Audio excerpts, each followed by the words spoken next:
Are e-bikes a problem in your neighborhood? This lady in Washington is facing criminal charges for doing this. Check it out. Oh my God.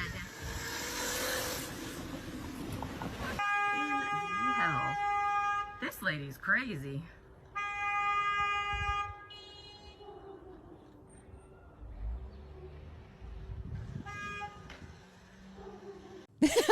This lady is crazy. She is crazy. She straight up crashed out on that kid. I'm gonna like the kid didn't even. I'm gonna be a little bit more controversial.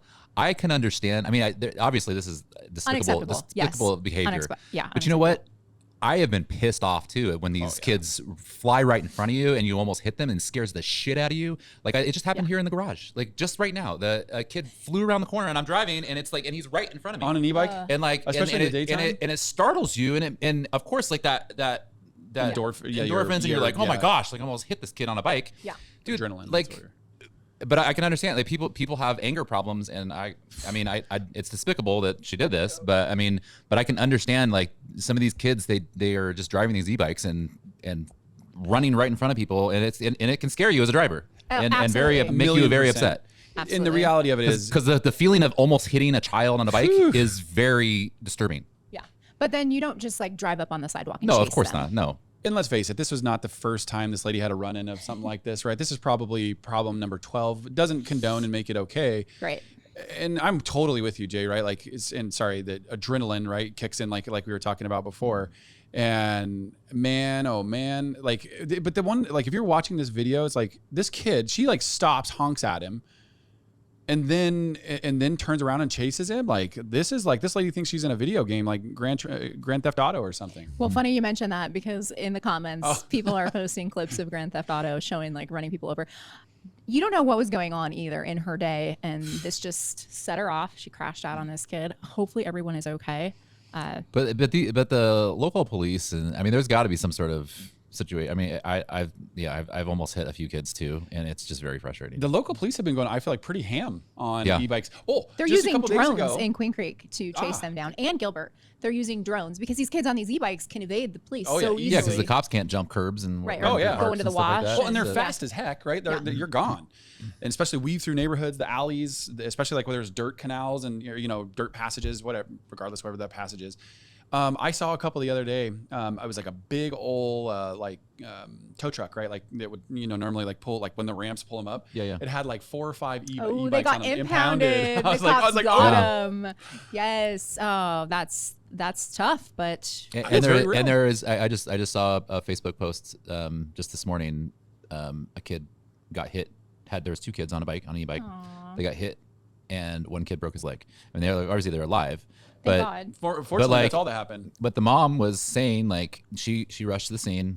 The person didn't flee. The person that hit him didn't flee, and she said she ran and hugged with the person because they I'm sure didn't flee. Well, yeah, and she said I felt bad for that person because it's traumatic. I mean, you don't want to hit a kid, right. It's like it's traumatic. I'm with you a bazillion % on that, dude, because like you're just driving, doing your normal stuff. Something happens, and like, God forbid, like you hit them, hurt them, or they don't make it.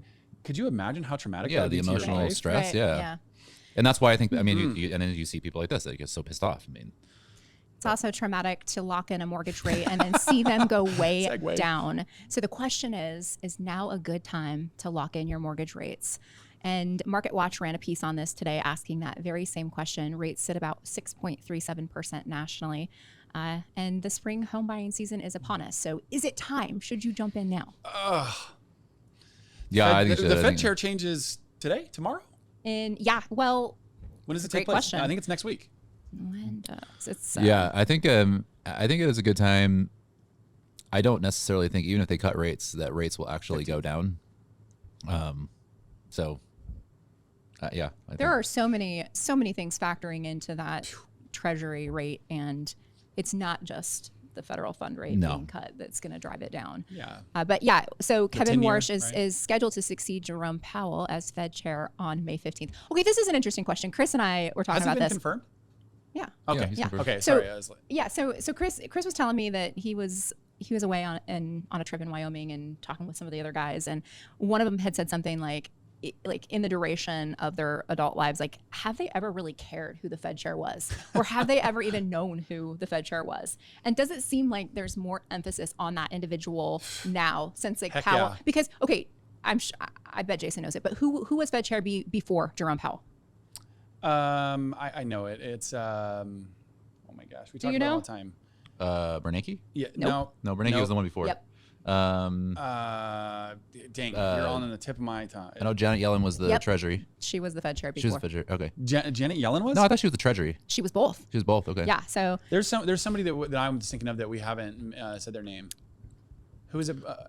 I mean, yeah, because you have Greenspan, I think, Alan Greenspan. That was a long time ago. No, he was the one who was like during the, wasn't he the Clinton, wasn't he? Alan Greenspan? No, I thought he was the one during the great financial crisis. You're aging, that was you're aging yourself. Ben Bernanke. Yeah. So Greenspan was just prior to the great financial crisis. He was 87. Oh my gosh, to 2006. Yeah, I knew it was forever. No wonder why you remember. He drove it into the dirt, man. In 2006. He had all that T-bill. Bernanke inherited the worst monetary situation. T-bills and did all the a lot of the crazy stuff. I mean, okay, who was Fed chair before Greenspan? Oh, no clue. Do you know? Drop it in the comments. Curious on that. But yeah, is there more attention on that figure now than there was before? Yeah, because people want lower interest rates. They're drunk on those lower interest rates, the 3%. But the 3% was such a moment in time. Like, how do you get drunk on them? Yeah, but the toothpaste goes out of the bottle. Because so many people use it. It was long enough. Yeah. Or is the real problem house prices? It is. They're trying to and inflation. But you can afford the higher house price if you have a low interest rate. Right. 6.37% is not a high historically. You're right. It's not high at all. Okay, so here was something else that I heard. I watched this reel on Instagram, and it's this dude who basically beats up on generations. So he beats up on boomers, he beats up on millennials, he beats up on Gen Z. He made a video about Gen X, and what he said is he doesn't touch Gen X because Gen X is the generation that is A, the smallest generation, B, the most self-reliant, C, the most supportive of younger generations, and D, the most forgotten. That must be me, right? That's us. Yeah. It is like we don't I feel like Gen X doesn't give a rip about the generations and all these other generations like to make fun of different generations. But he did point out though that Gen X is very supportive of how hard it is for millennials, for Gen Z to establish themselves, to pay their rent. I mean, come on, let's be real. What was your rent when you first got a place? $600. Yeah, mine too. I was gonna say it was insanely low. I think I actually got like I did like a $525 even. Yeah, but our dollars went a lot long. I mean, the dollar was worth. But I also like my very first real job, not working for one of my uncles, was I believe at Taco Bell, and I made $4.25 an hour. It wasn't much. Not at all. You're really aging yourself now. I know, dang, bro. You can't even get a cup $4.25 minimum wage. For that now. I know, that's nuts when you think about that. But I do know that I agree with him. I think that we are very cognizant of the realities that face the younger generations and how much more difficult it is for them to get a footing. And that's why we tell you to buy Bitcoin. Very true. Very true. What do you think? Drop it in the comments below. Thanks for tuning in.